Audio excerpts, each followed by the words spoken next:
Greetings, Sentinels fans! I think I did a few of these for heroes and an environment, so I think it might be time for a villain. Let's talk about Baron Blade. Good old Baron Blade, as classic as they come. Mad scientist, military leader, monologuing master. He is often the first villain we face when we play. And if he isn't, I am genuinely curious as to who your first villain was. And being the classic introductory villain, he needs to be easy enough for a beginner to face and defeat, but also illustrate the kind of things you may run into in this game. So we have this guy with a bit of an interesting deck. Baron Blade was designed to de-incentivize turtling up. You can play defensively, but it would be a dangerous thing.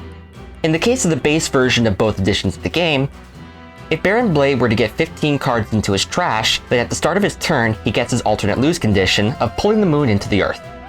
In case you needed any indication as to whether or not he's a stable human being. So you can probably guess a bit of the tone of the game. Blade wants to win, and he doesn't care about whether he wins by moon baseball or by beating up the heroes, and makes the mistake of not exclusively focusing on either of them. I say mistake, it's probably good from a design standpoint, just not an in-universe one. Some of his cards seem to be about fighting, some seem to be about stalling for time, and others seem to be about accelerating his plans. Definitive Edition basically has the same idea, and when either version of Blade is defeated on his front side, he reveals his surprise battlesuit to fight the heroes and focuses exclusively on fighting. As you can see, he wasn't really given a rework like, for example, Spite. He operates essentially the same, just with a few differences. Before we go into changes, first a few cards that didn't make it to the new edition. Slash and Burn, a straight-up damage dealer, one hit to the healthiest hero and another to the least healthy one. Flesh Repair Nanites, used to heal Blade 10 points. A similar effect has been shifted over to a different card, but I am sad that Nanites themselves don't have representation. I feel like it's an oft-overlooked piece of Blade's arsenal. The Elemental Distributor, a device that redirects elemental attacks from Blade to a hero. This one I am happy to see got the shaft. It was a bit of a dead play. Even at its most effective when it was just the core game, it directly affected 3 out of the 10 heroes you could play. It wasn't even that much of a hindrance because it is a device with hit points, and it doesn't redirect damage to itself. So even if you were playing heroes it affected most, you could simply attack the redistributor. At worst though, it could simply be ignored completely until it gets blown up by stray area of effect damage or angry krakens. Now, on to the changes. Since we have the cards spaced out for specific jobs, let's go down the spectrum from offensive to defensive. To begin, Blade Battalion. Pretty much unchanged. 5 hit points, hits 1 hero same as their current hit point count.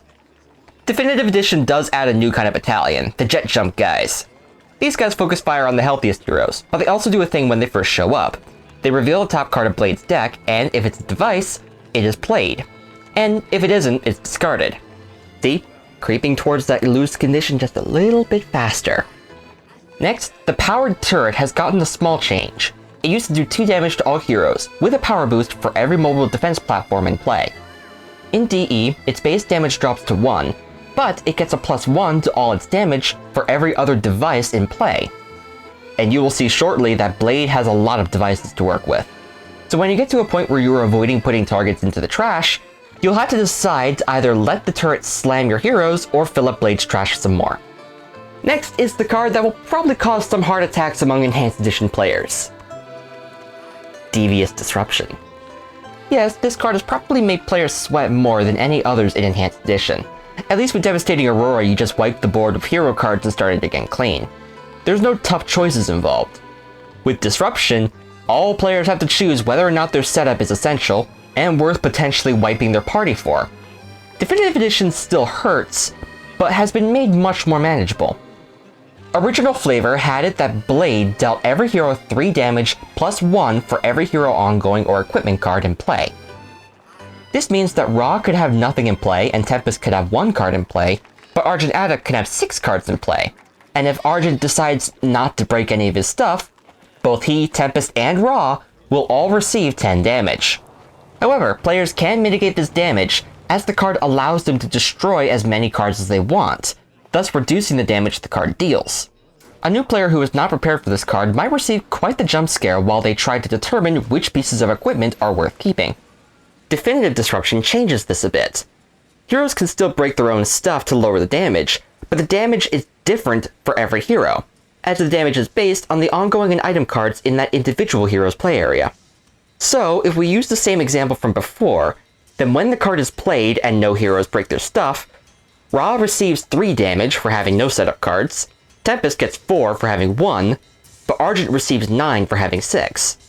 So the overall damage is reduced, and every hero is now in charge of deciding for themselves how much damage they're willing to take. I'm of two minds about this. In a lot of ways, I think the original card might be better, because it gives Blade that one card that can drastically shift the fight into his favor, and reducing its effectiveness can take that random aspect away. This card also means that players at the table can just focus on their own play area, but it also means less communication between players. The old effect forced players to talk amongst themselves and figure out which of all of their setup is essential to keep in play, and this communication would be especially useful for teaching new players. However, you can get a situation like what we had earlier, where either a single player causes the whole party to suffer, a setup-heavy hero hurts a non-setup-heavy hero, or a hero at about 4 hit points who could otherwise have survived the attack, or a hero who relies on setup has to go back to square one in order to spare the whole team from getting slammed, and then having to spend the next several turns building back up. You see, a lot to think about with this one card. So, back to simpler comparisons. To put in for another device, we have the Remote Walking Tank.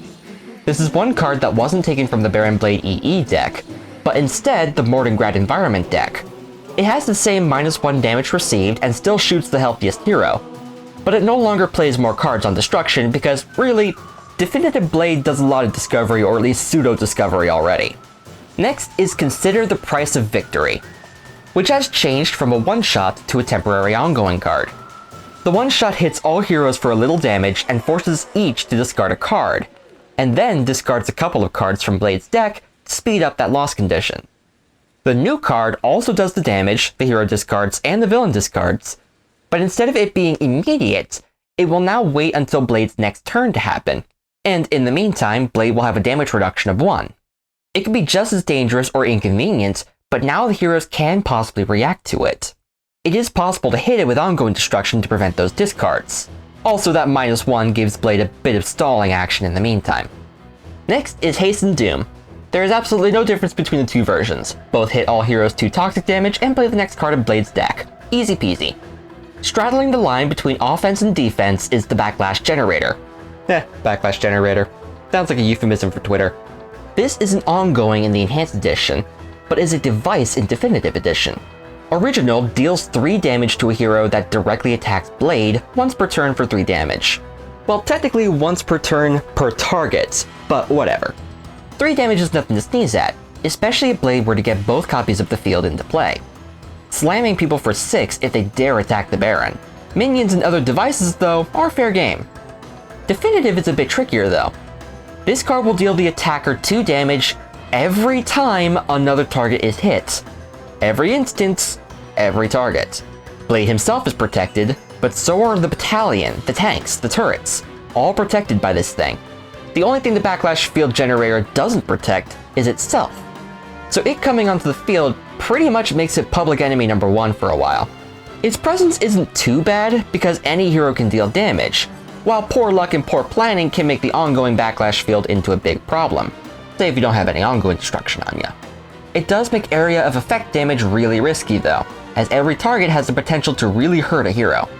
And for all defense all the time, we have the Living Force field, which reduces damage dealt to Blade by 1 in both versions, but Definitive version is the one that stole the nanites. At the end of Blade's turn, which of course includes the turn it was played, he will heal 2 to 4 hit points, depending on how many heroes are being played.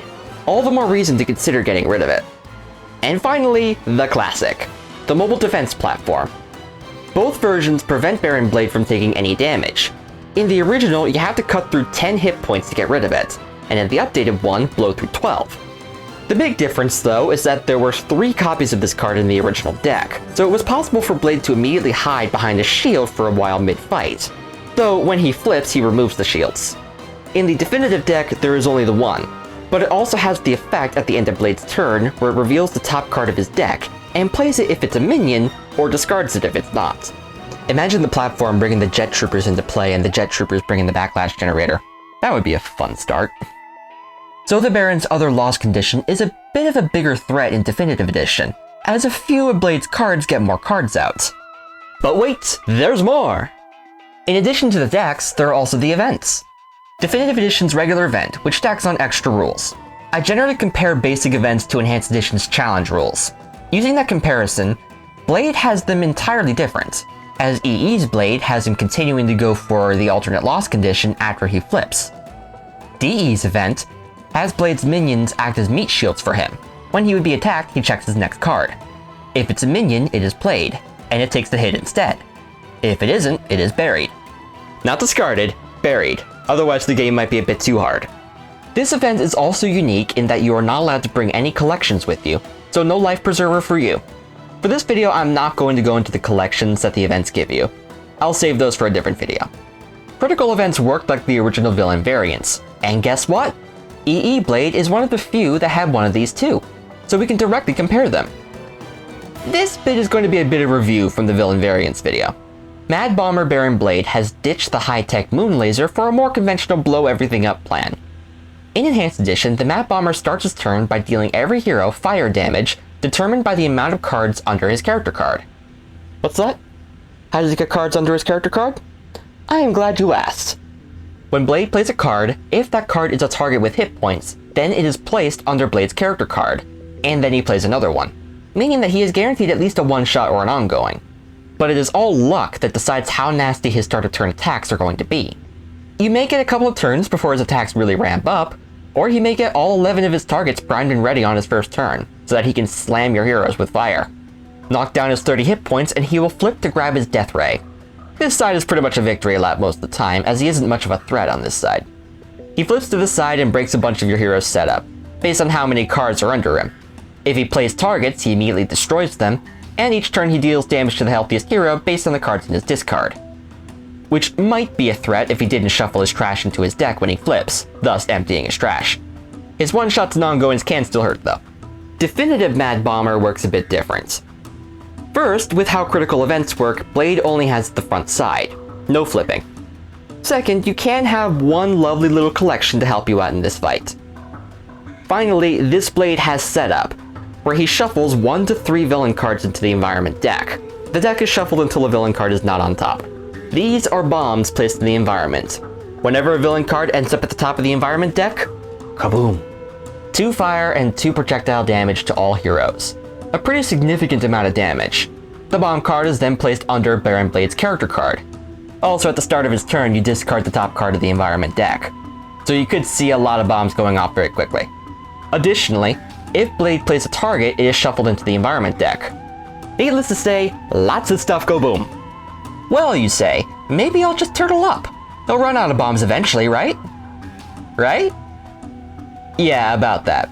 If Blade were to get 12 minus H cards under him, that is to say 7 to 9 cards, depending on how many heroes you're playing, then he has caused too much destruction, and you get a game over. All of Blade's design decisions are poking the players to hurry up. Now the death rate is not represented in the normal rules, but it is represented in the advanced rules, so that's nice. I will say that, for their respective games, Baron Blade is pretty good at what he is designed to do. Provide a good introduction to the game with an easy but interesting villain. I don't think either is better than the other. Definitive Edition's Blade feels more active and there's more of a rush to flip him, but both accomplish their jobs. And that's it. Thank you for watching. Take care, friends.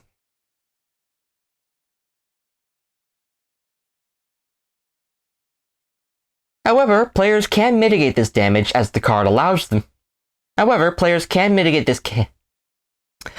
This is one card that wasn't taken from the original Baron Blade Enhanced Edition. This is one card that wasn't taken from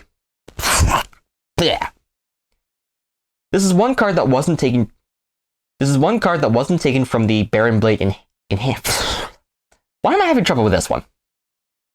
In Enhanced Edition, the Mad Bomber starts his turn by dealing every hero 5 damage determined by... 5? No.